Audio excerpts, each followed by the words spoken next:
It's a hard position to fill. They are, aren't they? It is, yeah. Definitely think against Yeah. He was such a big problem. Really left a mark in the organisation. Quite useful. Not big work, manager John, nothing to choose with it. No pressure.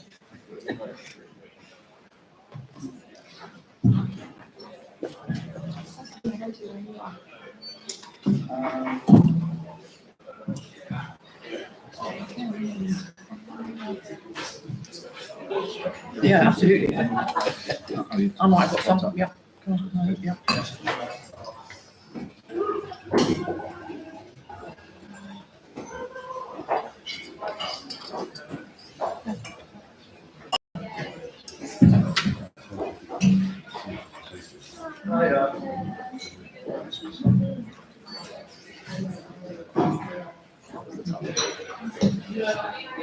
It was integrated care centre and integrated family care wards, and so people But were it is also, onto well, kind of, so as money and health, yeah. getting sort of to the station after this. I'm actually very keen on really Trying to damage the I set up mental health charity and catching my up with position and not to yeah, get to get management. sharing awesome personality and managed to stay. I think actually there's a something that will Big goes to science and my part is how it. these things tools Yeah. Just again but you do that, that's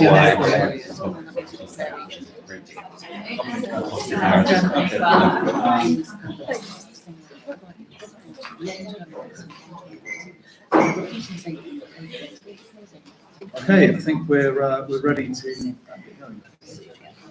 sorry. Hello everyone, and thank you all for joining us. I'm Sam Robinson. I'm the senior researcher at the Social Market Foundation, and today's essay question is where next in the fight against fraud. So looking beyond the fraud strategy, and this is one of our favourite events because we get to speak a bit about our own research. We've done a lot of work on fraud recently, looking into what we've dubbed the fraudemic.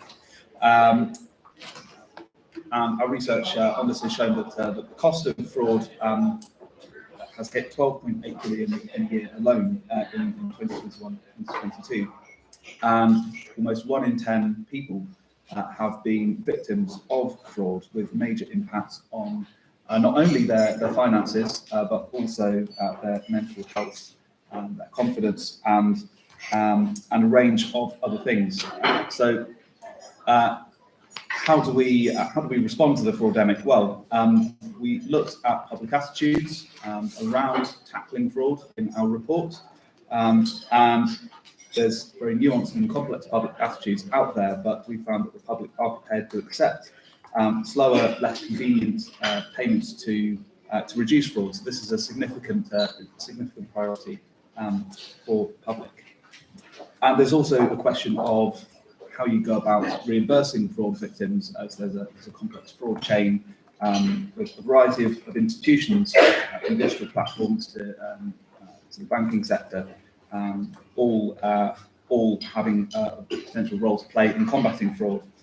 And we found that the public also expect the burden of reimbursing victims to be fairly distributed across the fraud chain. But obviously, I won't detain you for much longer. But before we get into the discussion on this with our excellent panel beside me, there's a bit of housekeeping. So first of all, hello to those of you joining us on YouTube today. So just to note that the event is being recorded, so any remarks you make will live on in a corner of the internet somewhere. Will be heard by our millions and millions of followers, faithful followers online. If you do want to get involved in the discussion online, you can use the hashtag CPC23, or you can tag us at SMF Think Tank or at Ask Nationwide. If there is a fire, I highly recommend you escape from the fire. The fire exit is up there in the corner upstairs to the left. So in terms of how this discussion will run, we'll start with some opening remarks from each of our speakers. It's roughly 5 minutes, and then we'll move on to some audience Q&A. So without further ado, we'll get started with Jim Winters, who is the Director of Economic Crime at Nationwide, who kindly sponsored today's event. Thank you, Sam. Thanks for joining us today. A core focus for us at Nationwide is how we can create the right policy so that fewer people are impacted by fraud and scams. And we all know the kind of social and economic cost of fraud, but it's not about pounds and pence, it's about people's well-being and mental state, and lives changed forever.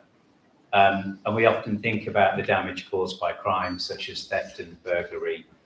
But this report that we've done with SMF shows that we need to think about fraud and scams in the same way as some of these other crimes. We wanted to work with SMF because at their core is bringing people together to develop evidence-based policies, and we really believe this is what we need to tackle fraud and scams more effectively. We think it's an extremely important report because it can show how we can decide the right policies to tackle fraud and scams. We strongly believe that taking a consistent, comprehensive and collaborative approach, we can finally beat the fraudsters. Now, the fraud strategy was a step in the right direction, and the proof will be in the pudding. However, in some of the measures such as eradicating scam calls and SIM farms and things like that will make a difference, and they will inconvenience some of the fraudsters. However, it's really clear from all of the stats that we've seen that the bad guys are reinvesting the hundreds of millions of pounds they make every year, and they are recruiting more people. And the only way really to tackle these effectively is to target the criminal kingpins at the heart of these criminal organisations and starve them with their oxygen. So whilst the creation of a national task force will dedicate some resource to tackle criminal networks, it can only work if it encourages collaboration across all industries that are part of the scams ecosystem. And by all industries, I mean big tech, social media, telecoms, and of course, financial services. So we really need these other players to play their part.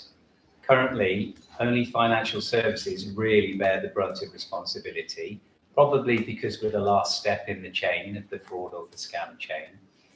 And so much more in terms of these scams and frauds happens upstream of financial services, out of our sight, out of our reach. So, and law enforcement isn't really set up to tackle this problem either.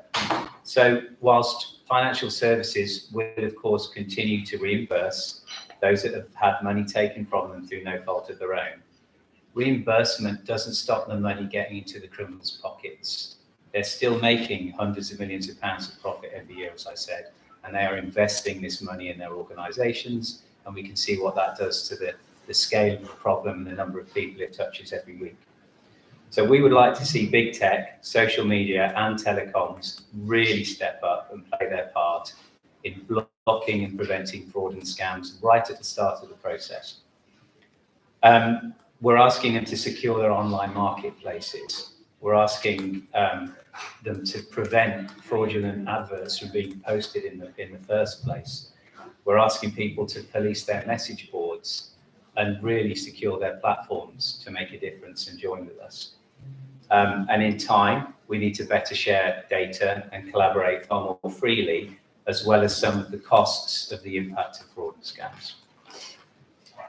And it's great to see TikTok here. And of course, Giles might have some questions for me later on.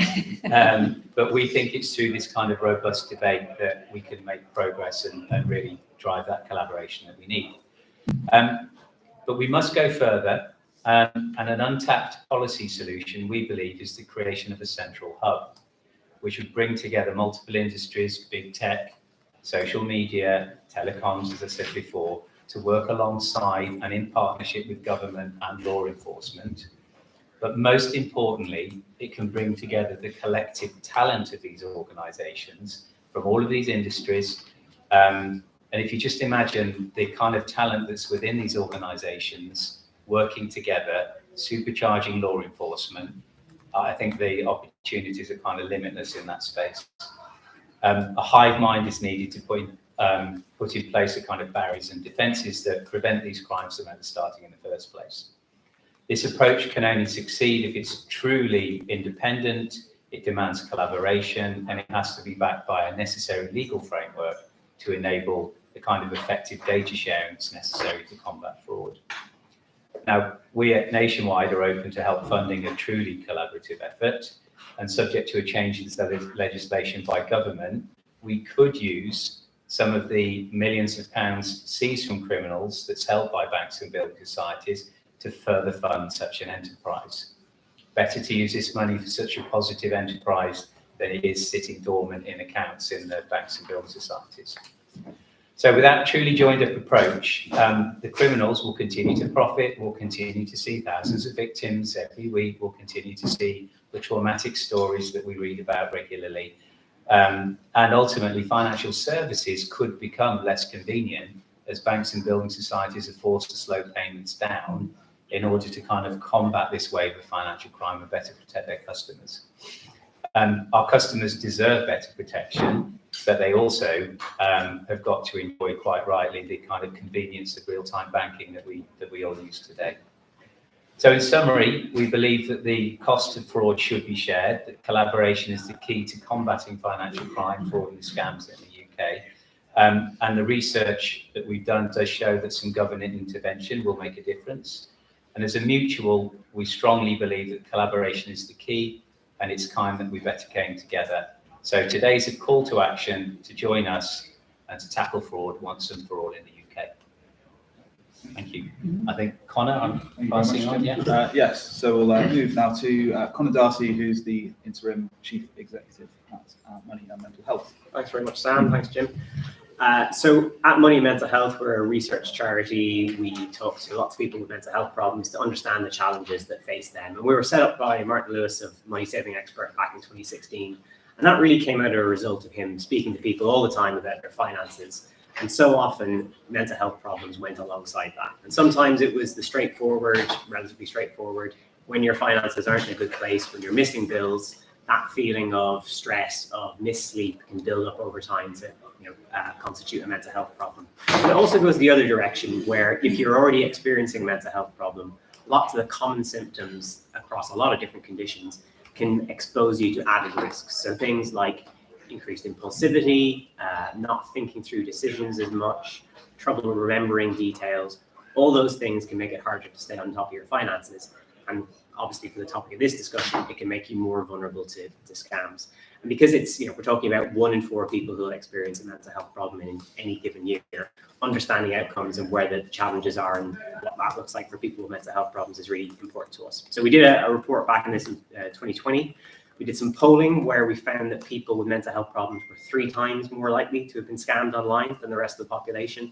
So we really are talking about a very vulnerable group here in terms of the outcomes that happen. But I think a lot of the ideas that Jim's raised, a lot of the things that would help to better protect people with mental health problems will better protect us all. Because a lot of you hear about a lot of different stories where people are temporarily distracted, or they're having a bad day, or just anyone in any position really can fall victim to a scam. So I think getting it right in general will really help to protect people with mental health problems.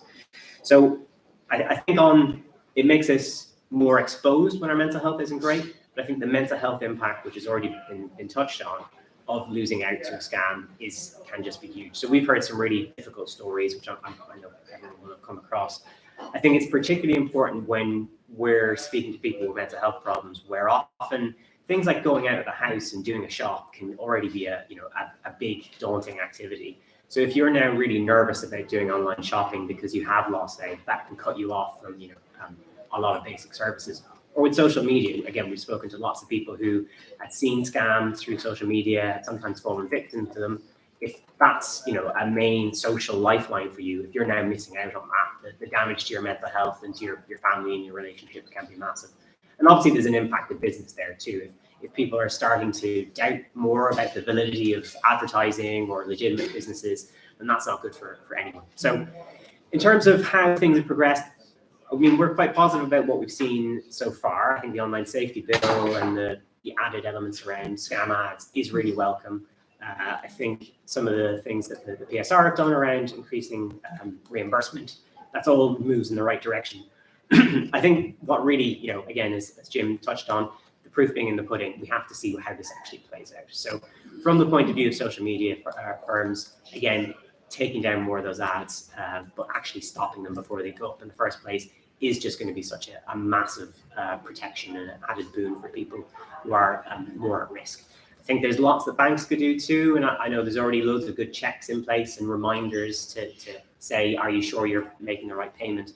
But what we find is that often people with mental health problems, slightly different messaging or at slightly different times, taking into account how people's symptoms can affect them, can, you know, give that added layer of protection and make sure that we really are kind of supporting people in the way that's going to work for them, rather than assuming there's a one-size-fits-all approach to this.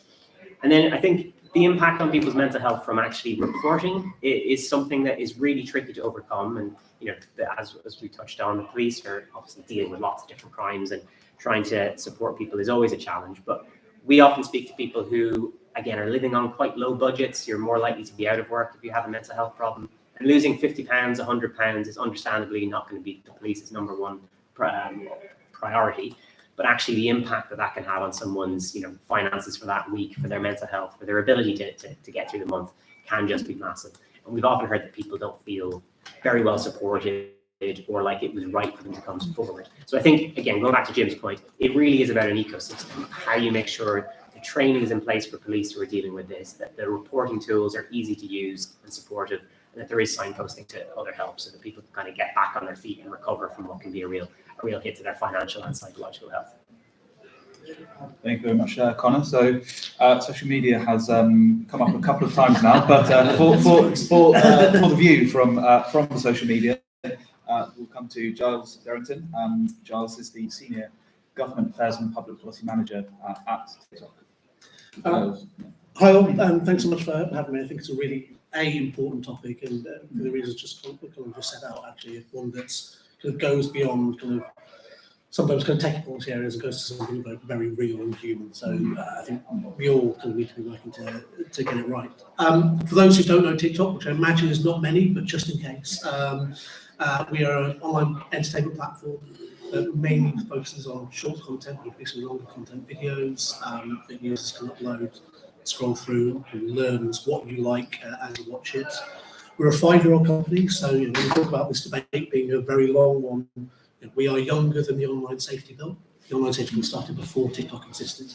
And we have about 1 billion users worldwide. So we've kind of grown very rapidly in the space of about 5 years.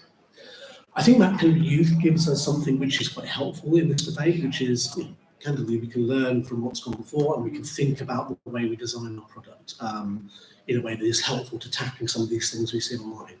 So what do we see when we see kind of fraud and fraudsters attempt to kind of use our platform? First thing to say, I think it goes to the kind of debate about kind of where the bank sit is. Most of what happens on TikTok or indeed other platforms is not going to be kind of a fraudulent transaction itself. A lot of what we will see is people posting videos which are designed to get people hooked onto something, kind of too good to be true message, to then to be taken somewhere else to do the kind of social engineering, which ultimately leads to someone feeling they can be part of money going out of their bank account. So we'll quite regularly see things saying, posts removed that saying, I've got a good side hustle, hit me up on, a Signal or, one of those kind of things, or text me at this number, because what they need to do is try and get people away from the platform. So the first thing we can do as a platform is think about how we make it really hard and convenient for people to do that. So for example, as we built the platform, we don't have for TikTok encrypted messages for exactly that reason, because we don't want a private space where you can feel dragged into and have that conversation within our walls, and it's hard to get people to kind of leave what they're doing to go and do something like that.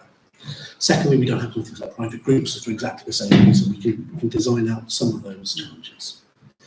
The second thing we'll see is obviously people who actually want to high risk, high reward type products and trying to latch onto those. So a classic example in the space is cryptocurrencies.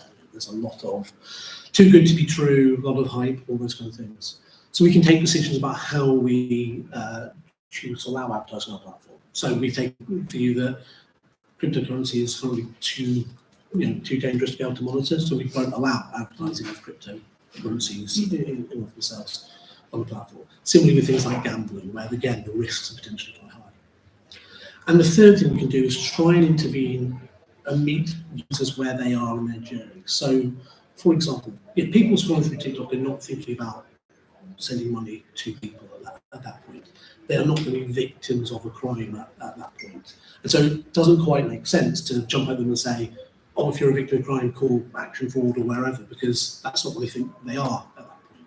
What we need to do is explain to them how to spot things which are too good to be true. So one of the things we've done at the end of last year was we created an intervention post so that if you're scrolling and you come across content with generic hashtags like investment, for example, along the bottom of the screen there will be a bear in mind, too good to be true, and if you click on that it will give you a page of education videos from Citizens Advice and others on how to spot what might be a scam, just to make sure that people are wary when they're seeing that kind of content about what is right and what's wrong.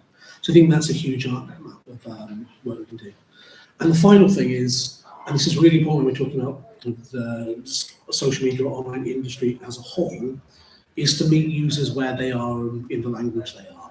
We've had conversations with bits of government where they've said, we're going to run this big anti-fraud advertising campaign, and they'll send us a load of material which is static images, to go now put money behind this and put it on the platform so that people see it. TikTok's a very natural, authentic platform. People don't engage with that kind of content. They'll scroll right past it. So what we've actually done with government and various parts of the ecosystem is to say, give us your messaging and we'll go and find creators who can speak to an audience and get them to put it in their own words so that people come across it more organically, will engage with it at a much higher rate. So we can think about those constructions. I think the final thing I'll say is I completely agree with Jim on the kind of importance of cooperation. Actually, there's a lot more work that can be done in this space. There are still challenges to cooperation, and they're there for important reasons. So, for example, often come to the question of data sharing, but we have absolutely to protect users' personal data, and there are laws around this which are really important. So one of the things we've said to government, for example, is within the data protection law, what is, we get a question from police saying, oh, we think we might have got a fraudster to give us their information, we can reply with that request right now. We can't say, yeah, but there's something over here which might be similar and we could share, because that would potentially be a breach of data protection law. So how can you make it easier for companies to go, you know what, if we give more, we're not going to be in trouble with this regulator as opposed to that regulator. And the very final thing is that this stuff constantly changes, right? Forces of smart people, they are doing something which makes them a lot of money.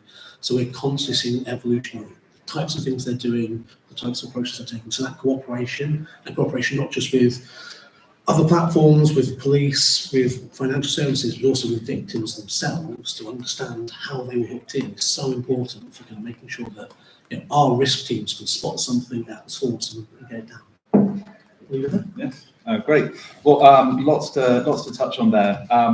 So we'll come finally to Baroness Nicky Morgan, and Nicky's had an extensive illustrious political career, but for the purposes of this event, particularly relevant to mention, she chaired a House of Lords inquiry on 2006 Fraud Act and digital fraud. But Nicky, I'll leave you to sum us up. Sam, thank you very much indeed, and thank you to the Social Market Foundation for hosting this event, but also your report, and also you hosted a roundtable that the Security Minister spoke at with a number of very interested parties. I think it was last year now, but or perhaps earlier on this year. The time goes so quickly. You're right, I'm wearing that hat. I should also just say, for the purpose of full disclosure, I'm also the non-executive director of one of the other leading retail banks. Other financial service institutions are available, but not sponsoring this event today. And it's great actually that we are talking about this significant crime. When somebody gave evidence on the police and crime commissioners to our inquiry, they pointed out that because fraud doesn't, and I quote, bang, bleed or shout, it hasn't had sufficient attention. But I think as Con has captured, as speakers have captured, fraud is a massive issue. And I suspect that every single person in this room has either been a victim or been attempted, had an attempt made against them. You would have received the text messages that say, there's a parcel waiting for you, just click here, or have you just used your credit card, click here. And of course, there are many other more serious attempts as well. Look, in the time available, and we're going to have the discussion. Firstly, a couple of points. One is we wanted to look in our inquiry at the whole fraud chain. Where do people first encounter the fraudsters? How do they get them into? And Giles has made the point about the messaging services, and that's really important, how people, then the fraudsters communicate with their victims. The most heartrending cases often relate to the dating apps, the romance scams, where people think they've fallen in love with a real person who turns out to often literally take their whole life savings. So we want to look, then after that, you've got the engagement, and then you've got the cashing out, where obviously the banks are involved, or other financial institutions. And then, of course, you've got things like the fraudulent disbursements, where people are inveigled into thinking they're investing in something legitimate. And one of the recommendations we had is that there's far too many government agencies. We called it alphabet soup. I'm delighted that Anthony Brown MP has been appointed as fraud champion. But I suspect that probably ultimately we're going to need, and Tom Tugendhat's been brilliant on this, security minister. I'm glad the Home Office are really involved in all of this. But I think we will need a proper cabinet subcommittee in order to bring together all the different agencies and bits of government to really tackle all of this. Con has spoken very movingly about the victims, the impact on mental health. I mean, sadly, of course, people do end up taking their own lives over this. People are very reluctant. It's one of those crimes that people feel that they are very often very foolish to have fallen victim to, so they don't even report it. So we think probably the reporting figures are too low, let alone people asking for help.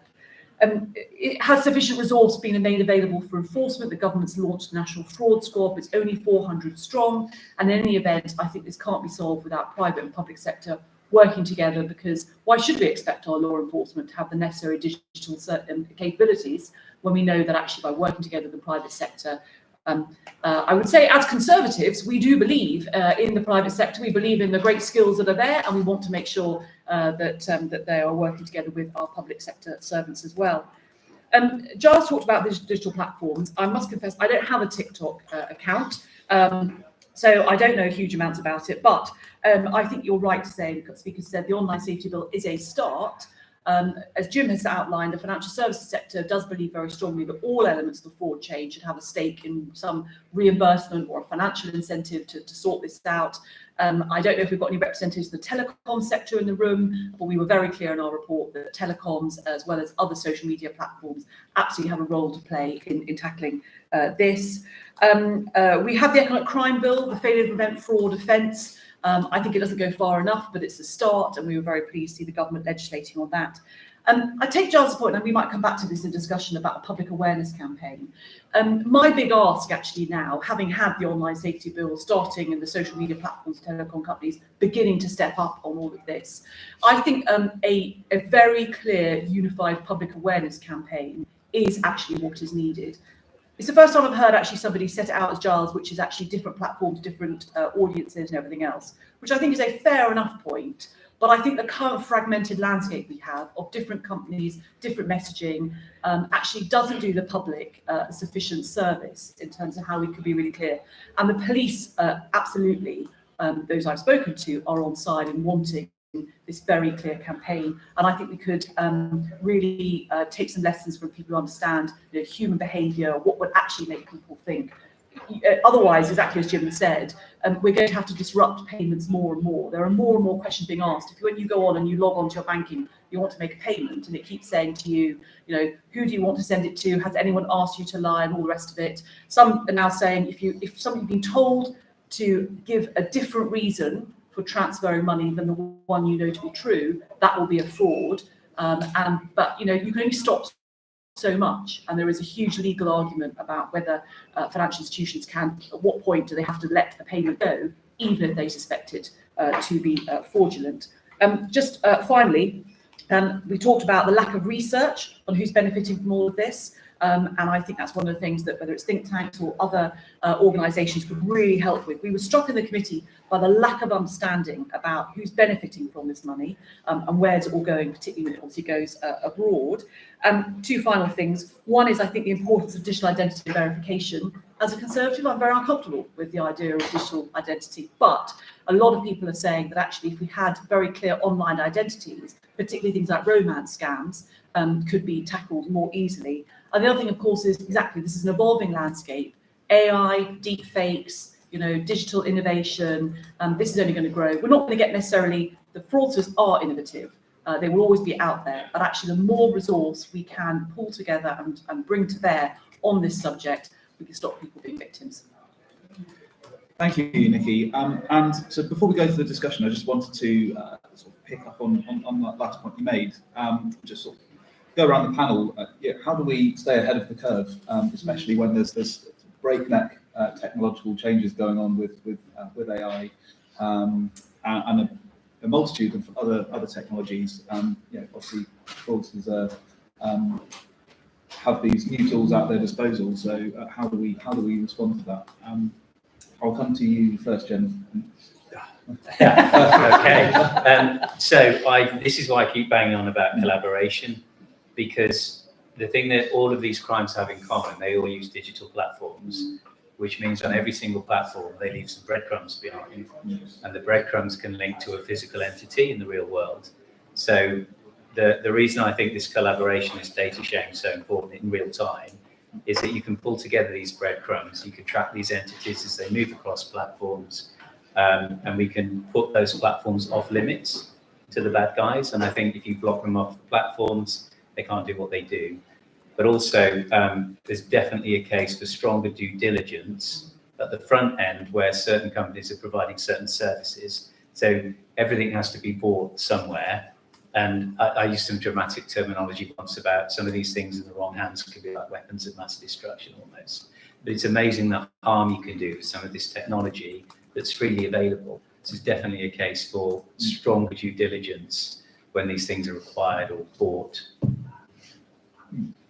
Great. And Jonathan, if you wanted to come in on anything there. Yeah, I think there's a couple of things. So first of all, the technology landscape is and will continue to evolve very rapidly, and there are certain things that all companies are going to have to figure out how we work on this stuff. So we've already done some basic things which are important. So, for example, there is now a toggle that we launched over the summer for if you're putting AI generated content on the platform, you can hit that toggle as a user so that it's marked and flagged as that kind of content. And if you don't, then that gives us a reason to take it down, sort of regardless whether it's fraud or anything else. You're breaking the rules by not being transparent about that kind of stuff. Equally, I think we need to do a lot more education with police forces and others about kind of what the technology evolving landscape looks like. I do, by the way, flag that there is also a responsibility, not just on police forces, but on regulators to move ahead when they do find the right things. I've had conversations with regulators who've found someone saying something on the platform which isn't true, and we've removed them, and then they've got a new phone, and they've got it back up, and I've spoken to them, and the regulator said, "Oh, they've got no intention of stopping." We've spoken to them. I'm like, "Well, are you going to prosecute them?" Like, "Well, it would take us 4 years to get a conviction, so no, it's your problem." And like that, we can't be the police for. We can't be the criminal justice system.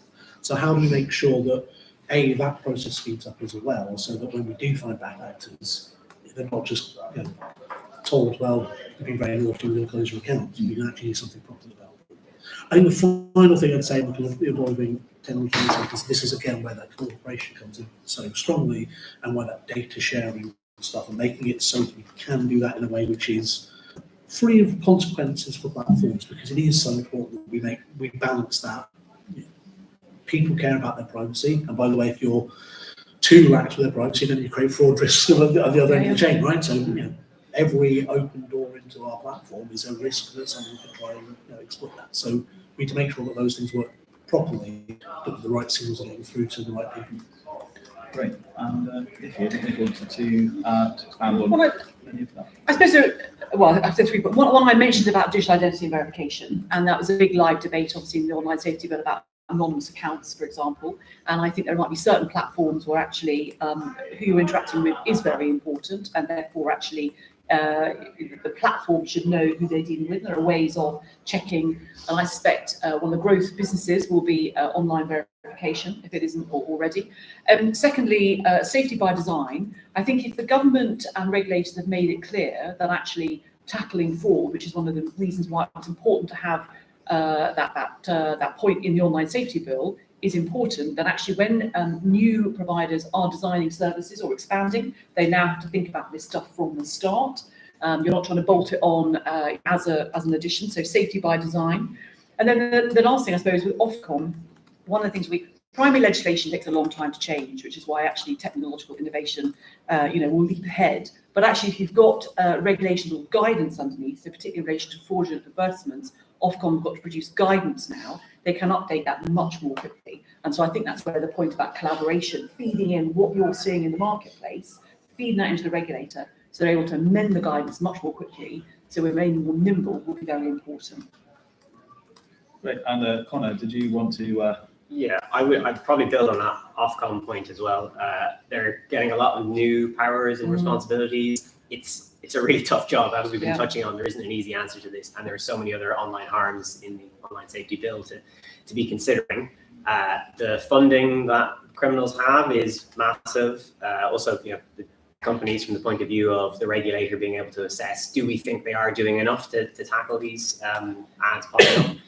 It's going to be a really tough job. It's going to take a lot of resource. And I think basically getting the funding behind that, getting the right people in place to be able to do that job properly is going to take a lot of investment and support from government. I think there is also cross government, because it's not just going to be Ofcom, it's going to be the FCA, it's going to be Treasury, it's going to be the Home Office. There's already a body set up called the Digital Regulatory Cooperation Forum, which is really good. And I think it's bringing together a lot of people with the same shared interest in government, and recognizing that no one department, never mind any just public sector, can deal with this problem.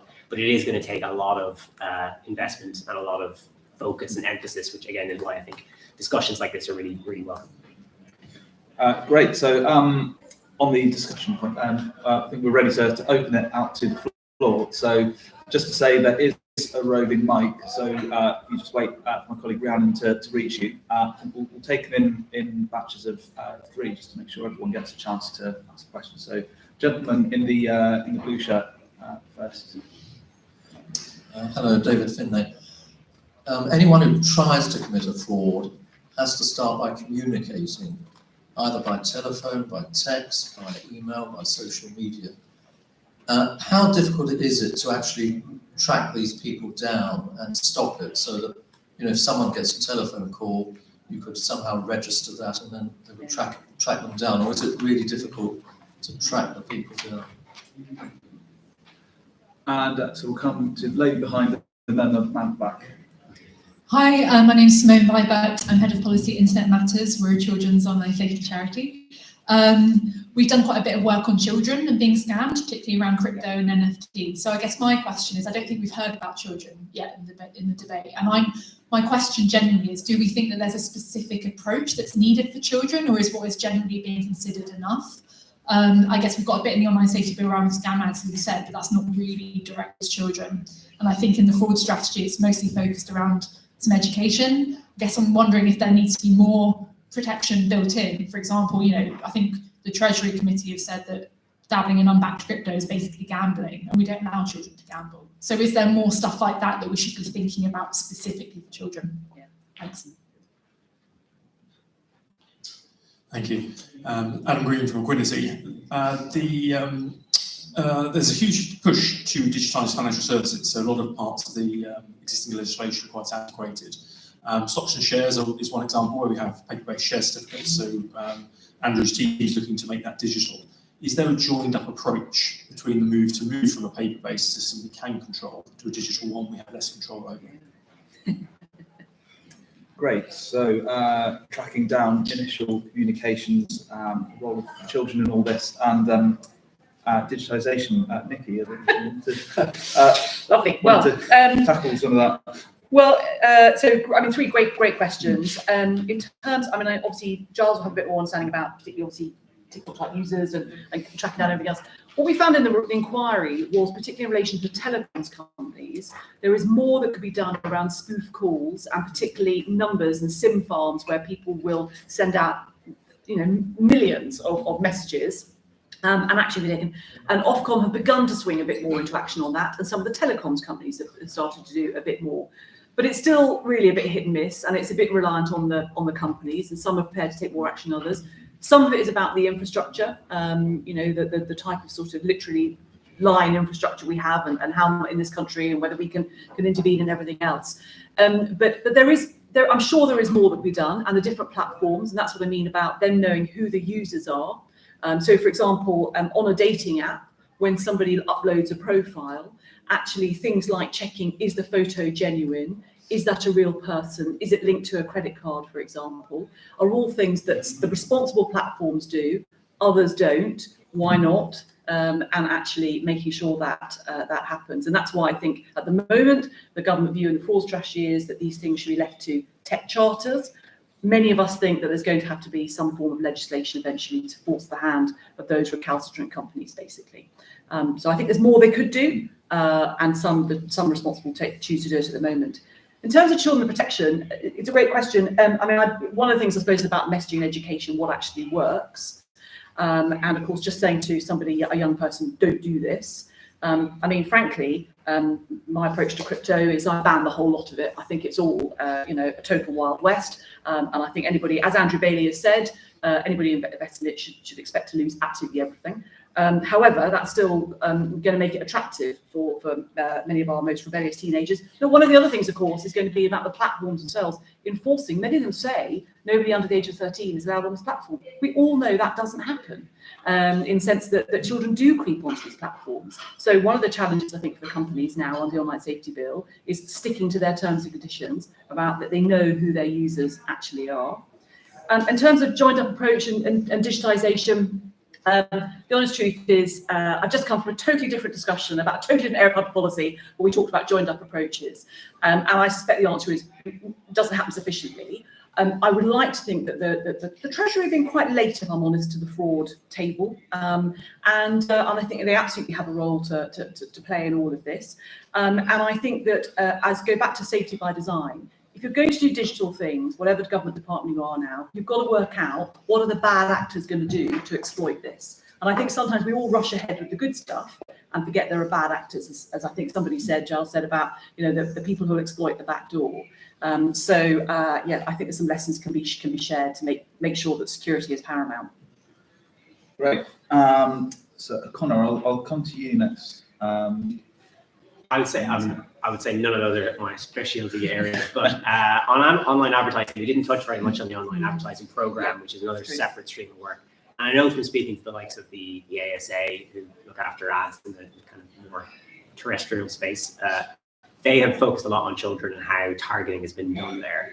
And it does just feel like the online advertising program is in need of a speed up, and where there is actually an opportunity to do more. And that, whether that's for children or for any other groups that might be targeted, again, to come out from a mental health point of view, I think we had some concerns over whether, not particularly that people's mental health was being identified and targeted, but as I think the fraud strategy points out, there are some individuals who are repeatedly targeted, and that's where a lot of success comes from criminals. So being able to identify what are the routes through which people are advertised to, and how are people's weaknesses and vulnerabilities being picked up on, I think more on that would be really useful. So again, I think bringing that stream of work forward as fast as possible is the priority. Yeah. And Giles. So a couple of things on the registering and tracking. There are things you can do, and particularly when you're talking about kind of advertising, there's things you can do. So for example, I think we were one of the very first platforms to require that all financial services products being advertised on the platform were people from companies registered with the Financial Conduct Authority's list, which is now something the government is saying everyone should do. We did it in 2020. We think it was the right thing to do, and glad that that's going to be pushed further. So things like that you can do there. Harder when you're talking about kind of individual users' accounts, because candidly, people can buy phones, they can upload content. We can remove it quite quickly, and we'll spot those kind of things. But the real world and the interconnection with the digital world does make it hard to go, if someone is very, very committed to getting back on the platform, they'll be able to do it. It's just how quickly can we find them and get them off again is the challenge. And people can set up dummy emails. There are thousands of websites which allow you to do that. So there's a challenge there. We're also going to be a little bit careful that we're not kind of getting towards general monitoring and those kind of things, because again, as we're talking about, if you're collecting all that data on who everyone is, then that is a fraud pool risk in and of itself. On the children point, I think there's a couple of things there that I think are really interesting. I think for us, a lot of it is about the safety by design of the platform. So again, we've made a lot of choices around how the platform works with younger users. So again, the platform is only available to people over 13. We're very transparent about how many under 13s we find and remove. We will reverse them.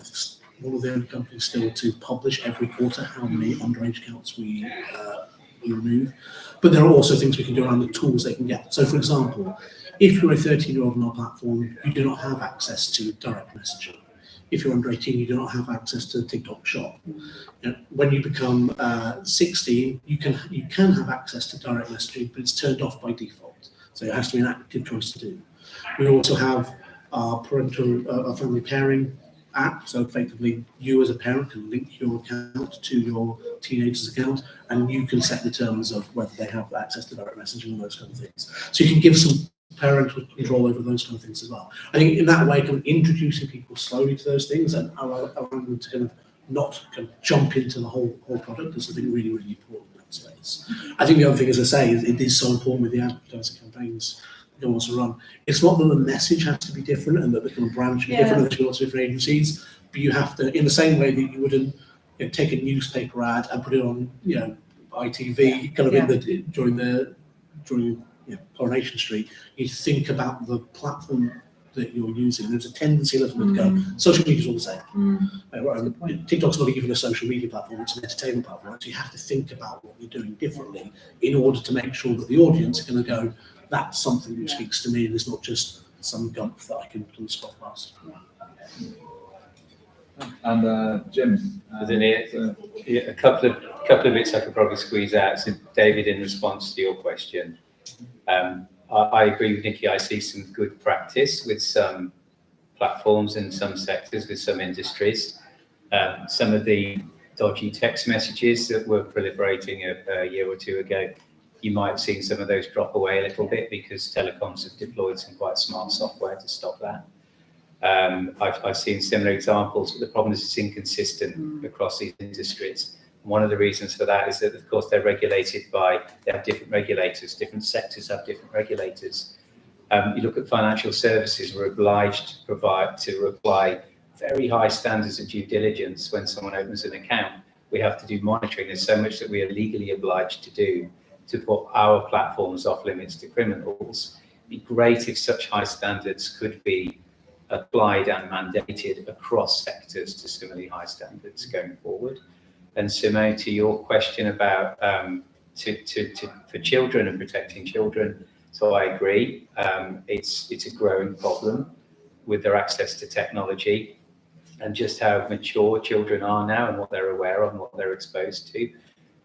One of my areas of concern is children being used as mules, because as a teenager, it can be seen as cool. We see the same techniques that county lines criminals use to trick children into laundering money. And of course, there are not that many kids who are going to turn down some of the stuff that they're offered. But there's no concept of, one, the harms that they are indirectly contributing to, and two, the fact that actually some of them could have trouble accessing financial services in the future because it's something they've done when they're so young and naive. So there is more that all industries can do to protect children. We have a lot of thoughts around the guardrails we can put around children's accounts and the oversight that parents might have. I think there's something in there. But certainly, and the fact that Giles is here with TikTok, knowing what those guys are doing, I think there's some other platforms that could learn from that as well. Great. So I think we have time for another round of three. So we'll come first over to the side here. Thank you. Hello, Elizabeth Mystery from Protect, the national whistleblowing charity. Whistleblowers are an incredibly important early warning system. There's not very much about them in the fraud strategy. First of all, do we think we could see more? And crucially, although I appreciate this would probably just apply to the UK, would there be a use in having a mandate for all UK employers to have a whistleblowing policy and to make sure that their employees know what it is and how to access it? It could just save lives and money. Great. So I think we have a couple more questions on the on this row here.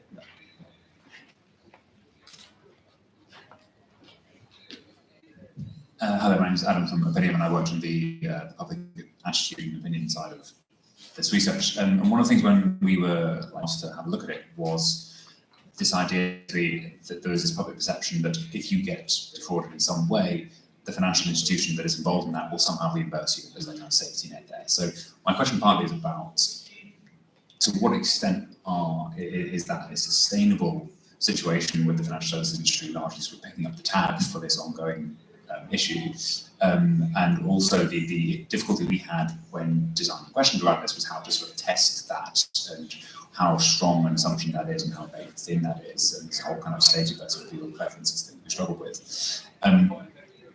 How realistic do we think it is to expect consumers to put up with more inconvenience day to day versus their risk of fraud if they think that's something that probably won't happen to them, and ultimately if it does, then they'll get reimbursed. Hi, I'm Sally from Money Saving Expert. We talked about online social bill a lot, and then you just mentioned the online advertising programme. Both of those things aren't expected to come into force or have the guidance be implemented for a year or so or even longer. And in the meantime, thousands of people are still being scammed every day. Is there anything we can be doing right now? Is there anything platforms can be doing to get ahead of it, to stop kind of the epidemic that we're seeing at the moment? Right. Charles, I mean, you've already mentioned a few things that TikTok is doing. So perhaps you might want to come in on some of those issues. Yeah, sure. And I should say, by the way, that kind of TikTok is in a kind of relatively unique position actually, because we're already regulated by Ofcom because we're a PSP already. So actually, we're in some ways kind of already dealing with kind of how Ofcom works, and actually it's been quite helpful in, I think, not just for us, but also for them, in understanding kind of what platforms do and how they work and can have those conversations, and one can have that open conversation. I think, look, we also have to be really candid that we know that we're never going to get everything right. Yeah. This stuff is really hard to spot. We need to be kind of quite humble about that and open with people. We can do our best, but auditors are very smart and we're going to get right things. So we need to kind of work with regulators to kind of go, what is our ability to kind of tackle this in the most effective way. And again, the one thing I would say is every so often in this debate, there's this conversation of, platforms make money by people being on their platforms, just keep them honest. They don't mind if it's terrible content or it's fraudulent content, etc. They just want eyeballs. That isn't true. You know, ultimately we make our money from advertisers, and I can tell you that there's no one more risk averse than kind of the Unilevers or whoever else about their adverts appearing next to dodgy content. So there's a huge financial incentive actually for platforms to get this right and consistently get this right. That doesn't just apply to fraud; it applies to all kind of online ads. So I think there is actually kind of a desire from not necessarily all, but most platforms, I'd say, to get that right. The final thing I'd say is on this kind of question of banks having to reimburse versus kind of the full chain. I think it's a full conversation to have. I think I think part of the challenge is actually when you speak to victims, they don't necessarily know when the fraud started. Actually, a lot of people on a lot of different platforms. They may have seen something on one platform, they may have seen it on another, and it could have been 6 months ago. And so actually, when it comes down to it, at what point does that intervention stop? I think we have responsibilities to do, as we set out, kind of the things that we can do to prevent it. But it's very hard to kind of go, well, you are allocated kind of 0.2% of this responsibility for this individual fraud, because was it us? Was it the SMS that they then sent? Was it if they went to Snapchat, if they went to Telegram or wherever, are they responsible? And actually, so I think ultimately you're going to end up with the company still have to pick up a lot of it, because that's the bit where the money is leaving the account, where you know that it's and that's the point where people become a victim rather than become a target. Great. And Jim, I think very good question around getting the balance right between security and inconvenience. If you wanted to come in, come in on that. Firstly, I think reimbursement is here to stay. I think that's quite clear. In fact, there's some steps being taken to ensure that payment service providers are more consistently reimbursing. And that brings with it a good step whereby firms that receive the proceeds of crime, as well as those that have the victim, will have some parts of play in terms of reimbursement, which should encourage stronger controls against people using their platforms to launder money, which is a good thing. I think what we would like to see, though, is that reimbursement burden kind of spread a little bit more broadly, because it does incentivize the right behaviours. But at the moment, I think one of the causes of the growth in economic crime is that the moment the burden seems to be placed on financial services to solve the problem on their own. And I think with the growth we've seen is partly a symptom of the fact that financial services can't solve it on their own, and we need that collaboration that I was calling for before. In terms of the friction, I was thinking I've done this job for too long now, and I look back at even to a long time ago when digital banking first came about, and it was so quick and convenient. There was that lovely period where faster payments were first launched about 12, 13 years ago. And digital banking was growing and everything moved really quickly, and there were no warnings or anything. And there was plenty of fraud, but it was all unauthorized. It was viruses and phishing and things like that, and people use static passwords. So I'm getting nostalgic now. There's quite a lot of fraud around there, but nothing like the levels of authorized fraud and scams that we see today. And you've seen, as a customer of online banking, the amount of friction you encounter now compared to just 5 years ago is really significant. So I think already you're seeing consumers become used to this, and some of the research does demonstrate that consumers are comfortable for things to be slowed down if it means that they're better protected. I mean, the research has shown that. But I think the biggest issue for me is that reimbursement does not stop the money going to the pockets of the bad guys. And whilst reimbursement is where we're headed with the reimbursement, is so many more customers have been refunded since the Which Super complaint in 2016. That's an amazing thing. But the criminals are still getting away with the same amount of money, and that's what we've got to focus and tackle. Great. Nikki, so with whistleblowing, inconvenience, and what we do now. Action right now. Okay. So look, I'm conscious time is marching on. So look, on the whistleblowing, we were conscious in the inquiry. We didn't cover it in what we did. There's so much. So I think there's more. The Home Affairs Select Committee in the House of Commons just launched an inquiry. So it may well be something that is followed up there. But the short answer is yes, of course, everyone should have a whistleblowing policy. And the longer I'm in business and also in politics, the more important whistleblowing becomes. Lots of things that wouldn't be discovered without the bravery of those who step forward. In terms of reimbursement, I think it's interesting. I mean, you're right. Most people don't think they're going to spot the scam, and also absolutely right. I think it was Giles who said. So at the bank I'm on the board of, we have a thing called breaking the spell, and literally people fall under a spell and think they're transferring the money to a good guy or to a member of the family or whatever it is, and they have to be coached out of it. Even when the police will tell them this person is a known fraudster or everything else, is still ultimately, because we are all quite trusting, and people don't want to believe it and fall victim. It's sustainable in the sense that the financial service institutions will, of course, continue to pay because that's the law. And I think Jim's right, it's being expanded to payment service providers and also to the receiving bank as well. I think that's important because obviously for every bank that transfers the money, another bank has opened an account in, thinking one would assume they've done their checks. They don't know this is a fraudster, but then they discover the person's not so great. The reason I think that the fraud chain upstream, people want them to be involved in this is because financially involved is because they have to have an incentive to help to solve this. Going back to the question the gentleman asked about telecoms companies and others in communication, there are some companies who are already, trying to do the right thing. There are others who aren't. So if it's not money, what's the other incentive for them to try to solve this? I think the whole point about friction in terms of transfers, people are sometimes they understand why there's friction, sometimes they don't. And actually, I feel for colleagues who sit at the front of contact centres and branches having to explain why the money's not being transferred, because people can get very irate, sometimes with good reason. but you know, they don't think about fraud. And of course, money's not the only answer. Lack of trust, you know, if you have been defrauded, and also it's funding bad things, as Jim said. Finally, on what can be done now, I think Ofcom will actually, their guidance on fraudulent advertisements will be out relatively quickly. The Ofcom, the one good thing about the Online Safety Bill having taken so long is Ofcom had a long time to work on a lot of this guidance. So I think we will see it. But in the meantime, if we could have people come together with a proper awareness campaign, that would be a start, and we don't have to wait to be asked to get that out. And the second thing is, again, there are some platforms and companies, and we haven't talked about internet service providers, but the emails are also very important as well. They could be doing the right thing now. And actually, with a bit of public pressure from people in this room, from government, from others, you know, maybe we'll see some action before they have to do it under the law.